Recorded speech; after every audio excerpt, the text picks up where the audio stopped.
Buenas noches. El presidente Ollanta acaba de presentar, clausurando el foro empresarial, el foro de la Sociedad Nacional de Industrias, un nuevo plan de desarrollo industrial, y ha dicho que este plan se estaría basado en una relación íntima, en una integración entre empresa, universidad y Estado.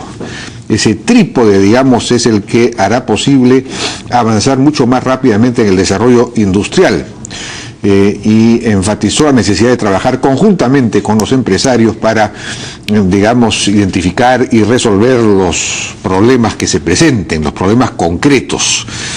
Y nos parece muy bien esta idea, pero hoy la ministra de ese mismo sector, la ministra de la Producción, Gladys Tribeño, estuvo interpelada en el Congreso, sigue en el Congreso, dicho sea de paso, me parece, y ahí tuvo expresiones muy fuertes contra la Sociedad Nacional de Pesquería. Ahí sí no hay ninguna conversación con los empresarios, sino hay más bien prácticamente, pues, no diré insultos, pero expresiones de calibre mayor. Escuchemos. Quien desinforma con sus millones es la Sociedad Nacional de Pesquería y sus empresas, a las que poco o nada les importa que el pescado llegue a la mesa popular. Son ellos los que tildan de mentirosa a la ministra y de malinformado al presidente a través de sus voceros. Son ellos los que quieren dividir al gobierno nacional de los gobiernos regionales. Son ellos los que incluso a través de sus voceros le pretenden dar instrucciones de censurar a esta ministra en este Parlamento. A los desinformados les puede parecer que existe abundancia de anchoveta cuando escuchan o leen las cifras de biomasa de anchoveta, pero el IMARPE nos ha indicado que 57% de anchoveta juvenil no ha cumplido con su función biológica de desovado. Eso quiere decir que la anchoveta sigue en una situación de vulnerabilidad. Una posición fuerte, dura, aparentemente irreconciliable, por lo menos por el momento.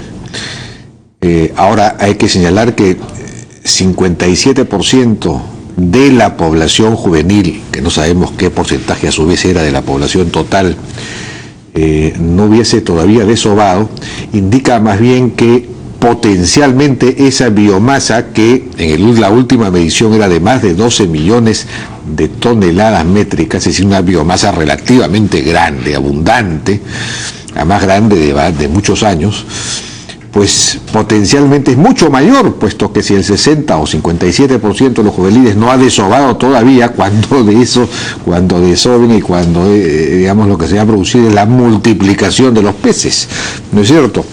Entonces, aquí, claro, la discusión era cómo es posible que IMARPE hubiese dicho que habían 4 o 5 millones de toneladas en octubre, noviembre del año pasado, y de pronto, unos 5 meses más tarde, se habían convertido en 12 millones de toneladas, es decir, se había multiplicado casi por 3 la biomasa, y eso no es posible. Entonces hubo pues un error de medición, algún problema en octubre, noviembre del año pasado, pero que llevó efectivamente al gobierno y al propio presidente Humala a decir que la gran pesca, la pesca industrial, la había puesto al borde de la extinción, al recurso, que había sido depredado. Eso pues no era cierto, ¿no? Y bueno, aún hace falta definir un conjunto de reglas sensato que tenga reglas de manejo del sector pesquero, ¿no? Un ordenamiento que permita, digamos, la sostenibilidad del recurso y la aventura de todos los que participan ahí. Y eso supone pues un taller, una cercanía, una conversación con todos los interesados, ¿no? Por ejemplo, quizás habría que ponerle cuotas también a los artesanales y a los de menor escala. En fin, hay una serie de cambios que podría hacerse, que habría que discutir. Ojalá que esa recomendación del presidente de trabajar conjuntamente funcione también en ese sector. Bueno, pero el presidente Humala, regresando al tema industrial, también dijo que ese nuevo plan industrial se basará en incentivar la investigación, la ciencia y la tecnología en las empresas. Y eso nos parece muy bien. Las empresas, en términos generales, hacen poca investigación en el Perú, poca investigación junto con las universidades.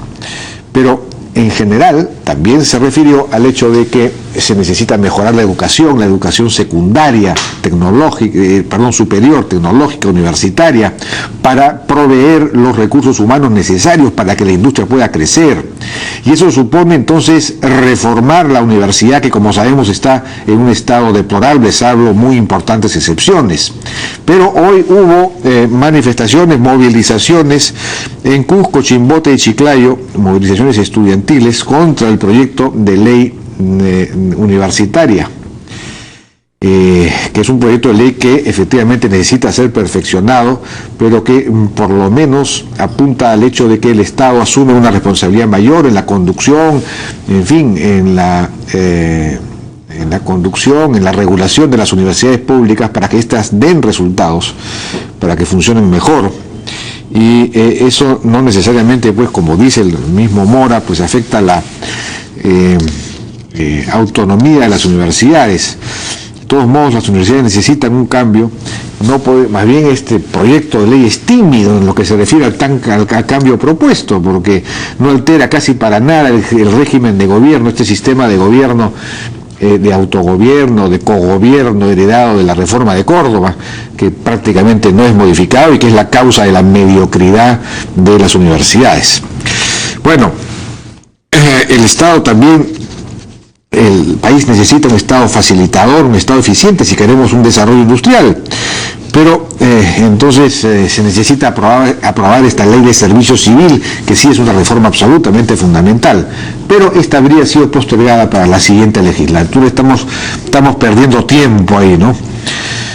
Bueno, algo que se necesita también es despejar toda duda en relación al espionaje, al supuesto espionaje a opositores y periodistas.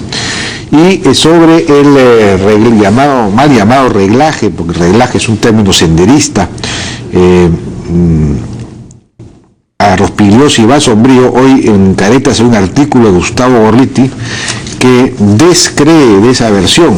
Él dice: luego de un examen preliminar de esta operación de inteligencia, creo que Rospigliosi está equivocado y ni él, ni Basombrío, ni Gino Costa fueron los objetivos, y que aunque Chambón y mal ejecutado, lo que abortó en el Parque del Amor fue un operativo contra grupos colombianos de crimen organizado que se encontraba todavía en una fase inicial. Eso es lo que está diciendo Gorriti.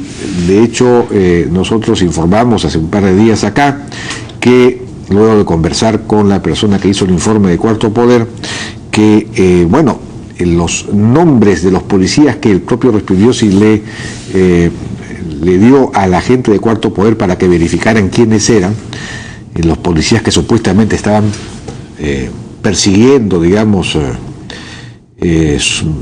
reglando a Rospigliosi, pues no coincidirían con los que estuvieron en el Parque del Amor. Bueno,